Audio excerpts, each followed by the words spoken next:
Hello everyone and welcome to another video. Now in my initial ARC B570 review we looked at the card's performance in a best case scenario system, a PCIe 4.0 machine with ReBar enabled. You've probably heard it 100 times, but ReBar or Resizable Bar is essential to get the most out of Intel ARC graphics cards. Today we'll be looking at how the card performs in a PCIe 3.0 system with ReBar enabled, and then staying in PCIe 3 mode while turning ReBar off to see how bad performance becomes. Both of these could certainly represent a realistic scenario. There are CPU and motherboard combinations out there that only support PCIe 3 but still support ReBar, and of course PCIe 3 systems that don't support ReBar. That said, I'm using the same i7-12700F throughout to better gauge the difference between all three scenarios and give us an accurate look at any potential performance we may be missing out on. Of course, realistically you'd be using PCIe 4 and ReBar with a build like this, but let's get into it. So first of all, we'll just recap with the PCIe 4.0 results and ReBar on. Along with the i7-12700F, I am using 32 gigs of 3200 MHz DDR4. Not the most high-end system in the world, of course. I like to think of it as more of a modest machine, but starting with Baldur's Gate 3, and the results are pretty solid. As we move on to Black Myth Wukong, we're seeing plus 60 FPS yet again, 72 frames per second, with solid percentile lows as well. This represents an overall consistent experience and one that you are likely to see with a PCIe 4.0 machine and ReBar on. Moving on to COD Black Ops 6 here, 1080p with the balanced preset, and we are getting 83 frames per second on average, again with fairly decent percentile lows. Of course there are a few games whereby the B570 may exhibit a few issues, but this doesn't seem to be one of them. At least performance seems improved since when I tested the B580 and the initial launch drivers previously. For Cyberpunk 2077 we have 1080p high with 84 frames per second, a 1% low of 57 and a 0.1% low of 47. The game looks decent at high and it runs really well in my opinion too. Counter-Strike 2, 1080p high yet again with MSAA off, 241 frames per second. There are a few issues with this game in terms of consistency. I do notice the occasional stutter here and there with the ARC card, even in a best case PCIe 4.0 and Resizable Bar situation. For GTA 5, ReBar on of course, PCIe 4 mode 109 frames per second with the highest settings. The advanced options were also turned on and turned right up. We have switched off MSAA in favour of FXAA because the game runs a lot better and MSAA is a bit of a resource hog. To finalise for the PCIe 4.0 and ReBar results, we have The Witcher 3 1080p Ultra and TAAU for 135 FPS, 1% low of 88 and a 0.1% low of 70. So again, a pretty consistent set of results to start with, most of the time anyway. But let's move on to the PCIe 3.0 tests. We'll also keep ReBar enabled here to see what sort of performance dips we can expect. Now starting with Baldur's Gate 3 and the differences in terms of that average and minimal, 102 compared to 100, though there is a bit of a drop with the 1% low. That said, the 0.1% figure was actually improved with PCIe 3. Yeah, who knows why, to be fair, but that's not the strangest thing in today's video, as you'll soon see. Black Myth Wukong 72 frames per second on average with PCIe 4, 67 in PCIe 3 mode, again with ReBar on, so not too much of a significant difference here, and the percentile lows were very similar, 52 and 53 and 49 for that 0.1% number as well. This is with the low settings, XeSS enabled and 100% scaling. For Call of Duty Black Ops 6, again very similar results in terms of that average, 83 for PCIe 4, 81 for PCIe 3.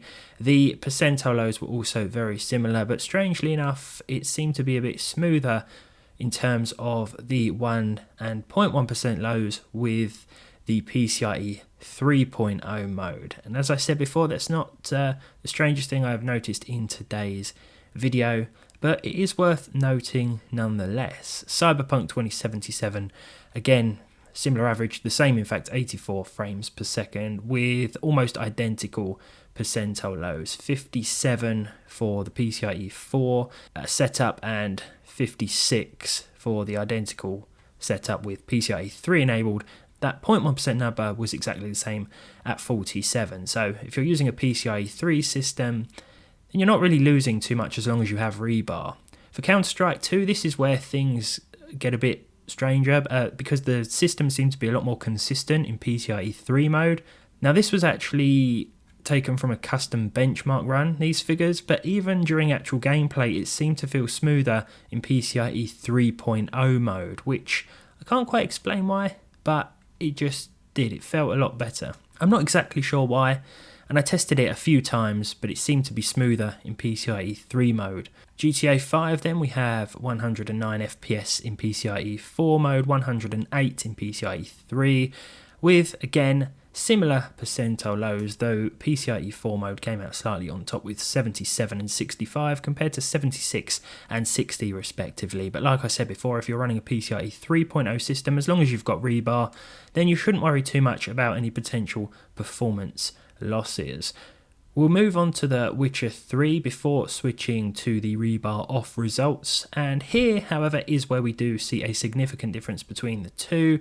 135 for PCIe 4, 110 for PCIe 3, and as you can see from the percentile lows, they do drop quite a bit when using PCIe 3.0 mode, albeit with ReBar on as well, so this is definitely worth noting. But now let's move on to more comparisons, this time with PCIe 3.0 mode and ReBar switched off as well, because this is where things are going to get pretty bad, or so you may expect. No, I'm not going to try and leave that on a cliffhanger. Things do get pretty bad a lot of the time. We'll start again then with Baldur's Gate 3. As you can see, we've dropped from about 100 FPS with ReBar on to just 49 on average. So we've almost cut the performance in half by turning off ReBar here. The 1 and 0.1% lows were 13 and 11 respectively. I've left all the figures up on screen so that you can pause it wherever you like and compare the ReBar off results to the ReBar on results. But so far, it's not very good at all. I'd go ahead and call this pretty unplayable simply for the fact that it's so inconsistent. You could implement, say, a 30 FPS cap and it might feel a bit smoother, but you don't want to spend this sort of money on an ARC card and then get performance like this. Black Myth Wukong wasn't so bad, although we've gone from hitting at least 60 FPS both times around to now hitting just about 50, 51.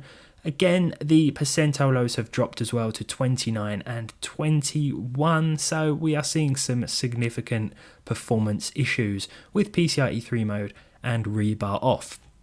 PCIe 3 and ReBar off is probably a more likely or realistic scenario than PCIe 4 and ReBar off. That's why I've included that as well here, as opposed to PCIe 4 and ReBar off. But you can see there are some pretty huge differences.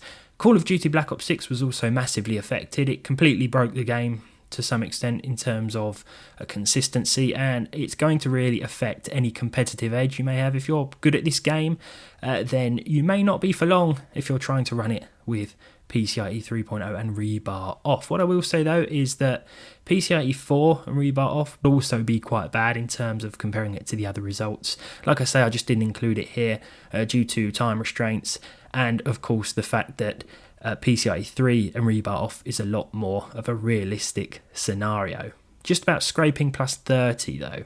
For Cyberpunk 2077, it's playable 43 frames per second, I guess, but again, the problem really is with the percentile lows, the inconsistencies with the gameplay, and that's going to be worse than a lower average figure. If we were getting 40 FPS, or 43 FPS in this case, and our percentile lows were close to that, it probably wouldn't be as bad, but this feels pretty horrible to play, I must admit. For Counter-Strike 2 then, this is just a weird one, 234 frames per second.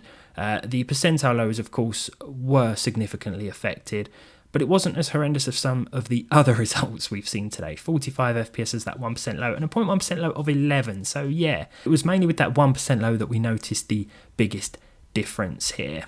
Not very smooth at all. Still more playable than most of the other results. GTA 5, we were still getting 106 FPS, so it's a drop of like 2 or 3 FPS, and this time around the 1 and 0.1% lows weren't too shocking either. 69 for that 1% low, so about between 5 and 10 FPS less really. And for that 0.1% number, we did see 34, so it is a pretty big drop, but nothing that made the game feel too horrible to play. Maybe this is because it's the DX11 game, same as CS2, I can't say for sure. What I can say for sure is that I was pretty glad this test was over by the time we got to our final game, The Witcher 3, 75 frames per second, don't get me wrong.